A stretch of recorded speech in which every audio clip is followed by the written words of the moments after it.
Hi. I was born in China, and I came to the United States when I was 10. I came here to attend 5th grade. When I got here, I became intrigued with the uniquely American phenomenon known as a gumball machine. So, for 25 cents, you get instant gratification, and you keep your dentist employed. But I didn't care about any of that. All I wanted was the gum and my sugar rush. So every weekend, I would go with my mother to the grocery store. And when she gave me the inevitable quarter from the change, I would happily go feed it to the gumball machine. That made me the happiest boy in the world. That's all it cost, 25 cents. A few years later, I became a teenager of sorts, and I got my first job teaching tennis. I was paid $10 an hour. With my new wage, I could afford as many gumballs as I probably would ever want to eat, but I lost interest in it. I was now excited by the idea of going to the movies with my friends and getting pizza afterwards. This cost me $25.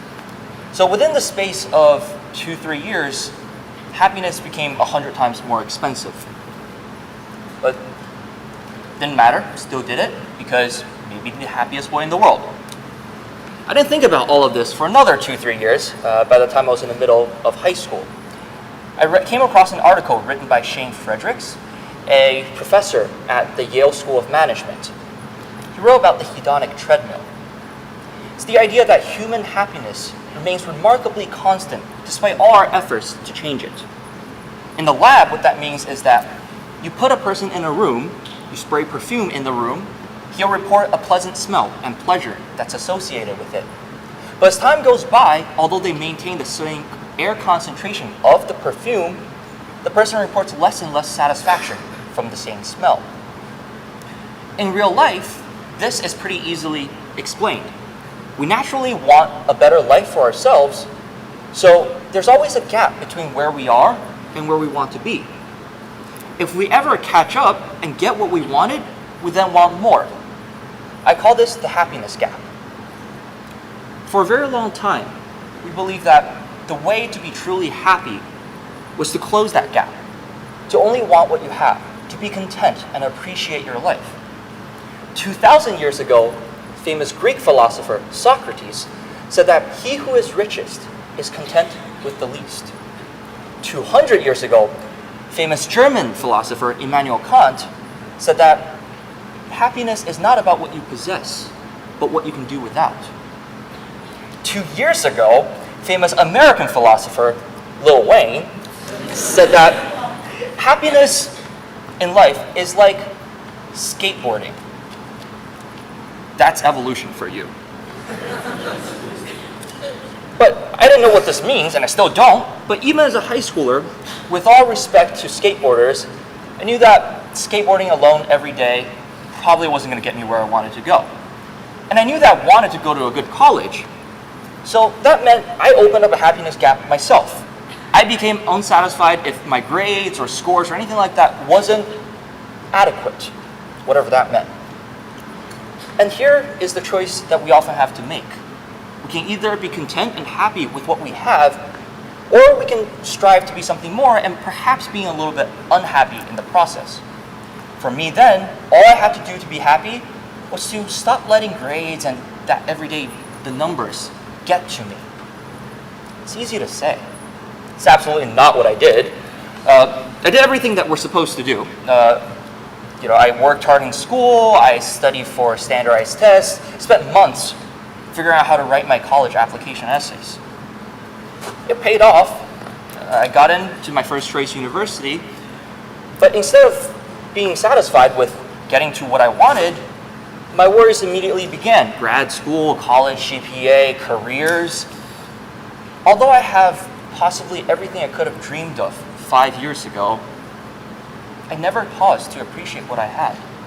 Because for me, everything I was taught is that happiness is when you become content. You're relaxed. You're at ease with your situation in life. I felt like I had work to do. And the story could have ended there. It's really nothing special. I mean, a boy who was happy playing soccer outside and enjoying the sun knew what then schoolwork was and what the Common App was, and then stopped having fun. And then he became worrying about jobs and whatever that is. But I was forced to think about this again when they told me that this year's TED topic is the pursuit of happiness. So I sat down in front of a blank Word document and realized I wasn't sure if I was happy.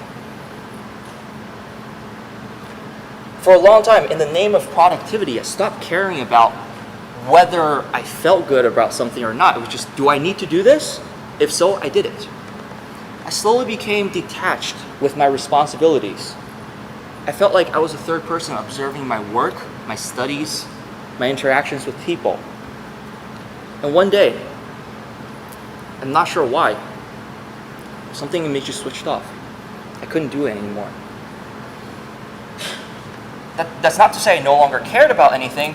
I was incredibly anxious about my scores in school still, but as I started missing some classes, I felt guilty about not fulfilling my responsibilities. But that same guilt kept me in my bed. It became a vicious cycle. I would get too tired to go out for a meal, and then I would skip meals, which then made me more tired, and I would sleep 15 hours a day, which led me to missing more classes. That led to more guilt. I felt like I hit rock bottom. I knew that I had to fix myself somehow because this clearly wasn't working. I wasn't doing the work I needed to do. I tried everything in the book. I quit my last job, had one during the school year. I traveled out of the country. I went to the gym at 6 o'clock in the morning, trying to find some greater meaning in my life. And every time I would get a little bit happier, over time it would slide back down. I would go back to the same mood I was at before. As crazy as it sounds now, the fact that I have to come up here and talk about happiness in front of all of you is the reason why I said, you know what, I'll keep on going, I'll stick to this, I'll keep trying for at least a couple more months. Eventually I settled on some kind of schedule, you could call it. Every Saturday, I would take some time off and try something new, something that I think would cheer me up. Sometimes it did. Maybe I'd go to a restaurant with a couple of friends and I really enjoy it. Other times, I might try rock climbing and I'd come back really pained and never want to do it again for the rest of my life. But I kept on going. And eventually, without noticing it, I began to attend class more often, enjoying life, and things regained its color. It seems so trivial, maybe, but maybe this TED Talk, me having to give it to you, prevented me from going down the dark hole that I was staring into.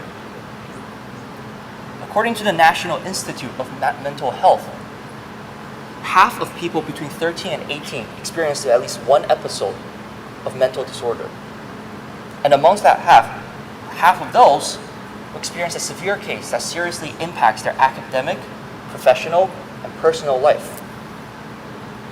According to the Center for Disease Control and Prevention, 9% of adult Americans today every year will experience feelings of despondency, apathy, and guilt that would generate a diagnosis for depression.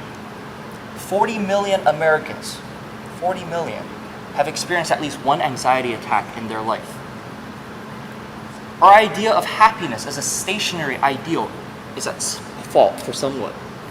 The pursuit of happiness as being simply content doesn't work for many students and working professionals who are strongly incentivized and motivated by society to succeed and improve their lives. More dangerously, simply passive acceptance is dangerous for those who are already facing early symptoms of depression because it prevents them from getting the help they may need. So what is happiness? We do all these things. We eat, we sleep, and we exercise to keep our physical bodies happy and keep our physical bodies healthy. Why don't we do this for our mental health? Happiness might not be a place we can arrive at. If you exercise every day and diet and eat clean and get into the best shape you've ever been in your life, and then you live off of potato chips and 3 liters of Coca-Cola a day, you're probably not going to be in great shape at the end of things. So it's very much the same. Happiness might not be a destination you can ever be at, It might just be a balance that you eventually reach. How do we get there? Well, we know that for our physical bodies, most people need 6 to 8 hours of sleep, probably need to exercise maybe 3 times a week, and stay away from McDonald's. But beyond that, each person finds their own routine. Maybe they like running, maybe they like tennis, maybe they like lifting weights. It's the same as mental health. We know we should probably keep our bodies healthy. We probably need regular breaks from work, and we'll probably do well with social interaction. But how much, in what context, that's up to each person. It's also up to each of us to find. It's not just a way for us to be happy, but it's our responsibility to do so, because we need it. We as society, we as a group of individuals, we all need this. We need to keep ourselves healthy so we can be successful in our roles as students, as teachers, as parents, as friends, as colleagues. But ultimately, we all need to find our own happiness treadmills. Go on it, spend the time and the effort, because we deserve it and we need it to be the best people we can be. Thank you.